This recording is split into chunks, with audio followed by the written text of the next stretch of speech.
Better.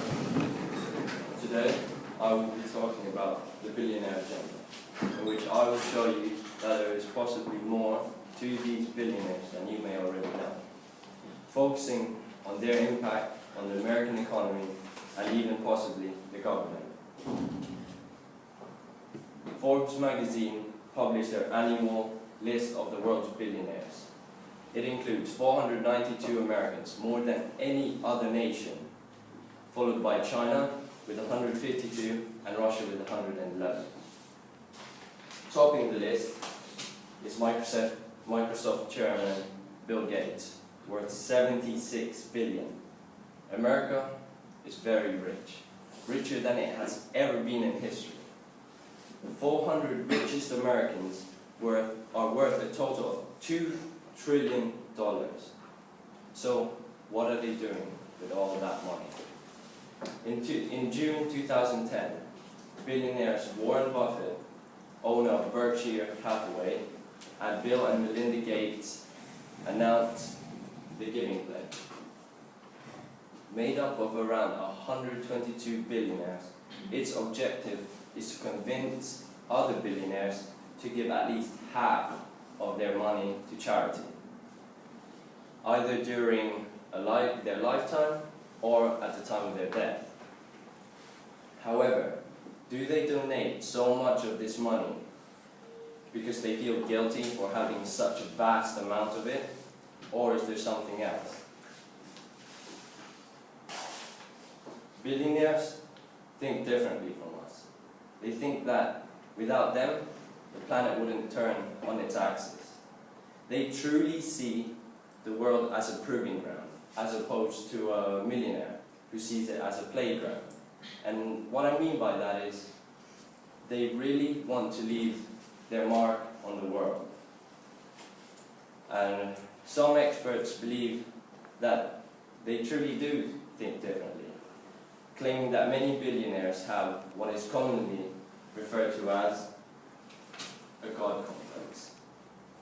In 1995, billionaire investor George Soros even admitted it to the New Yorker magazine.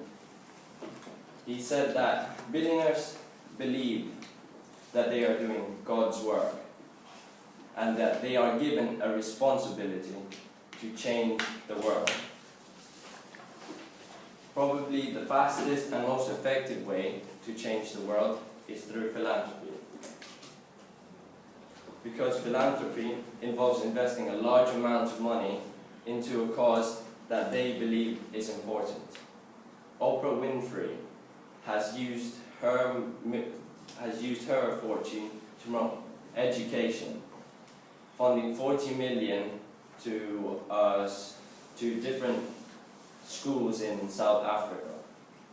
However, no matter how much money billionaires give away, the fundamental problem is that huge sums of money is being misused politically and distorting the American economy. On April 2nd, 2014, in a 5-4 vote, the Supreme Court decides that the government cannot limit the amount of money donors can give to political candidates, committees, and parties. This gives the super rich the chance to spend their billions on campaign contributions, allowing them to fundamentally change the system to benefit people like themselves, following plutocracy and not democracy. Billionaires can invest as much money as they want into political candidates without being exposed to the public. So it always comes down to the question, are billionaires controlling the US government? It is dark money. And frankly, we have no idea which billionaires are actually putting their fortunes into politics and ultimately corrupting it. They can now say that they are doing one thing, but instead be doing something completely different. In a way, it's like billionaire versus billionaire. They want to influence the political system in the way that will benefit themselves the most. On May 5th, 2009, a group of wealthy philanthropists, including Bill Gates, Warren Buffett and Oprah Winfrey, met confidentially at the Rockefeller University in New York.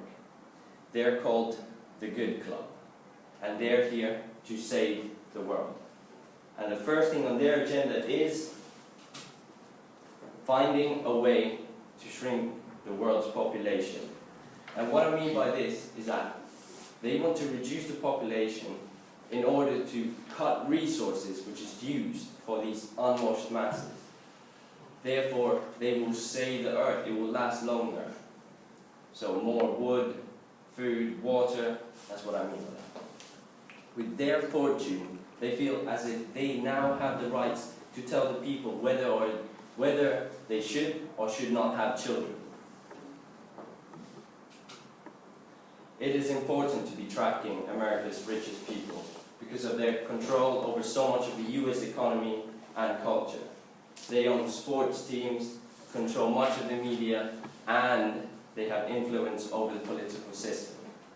The super rich invest their billions into media, so by controlling the conversation, they control what the public knows and thinks.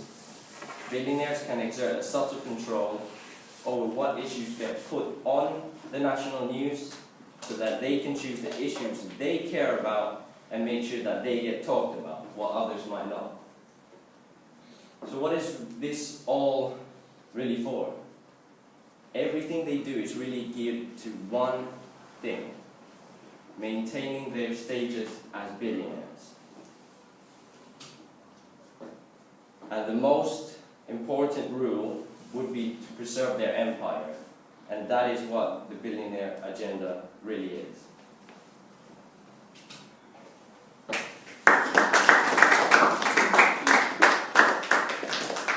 Very good, thank you very much. Any questions to Carl? Grace?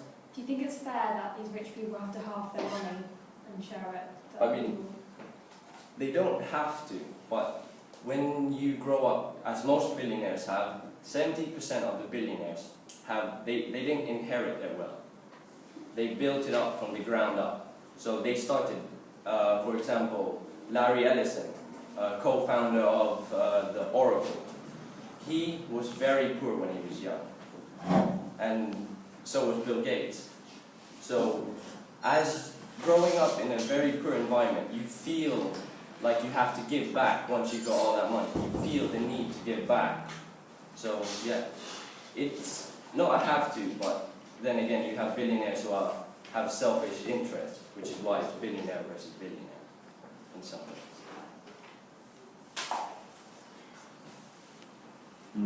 I like to think I'm good friends with Mr. Gibson. I was interested with your idea of God complex. What's the God complex?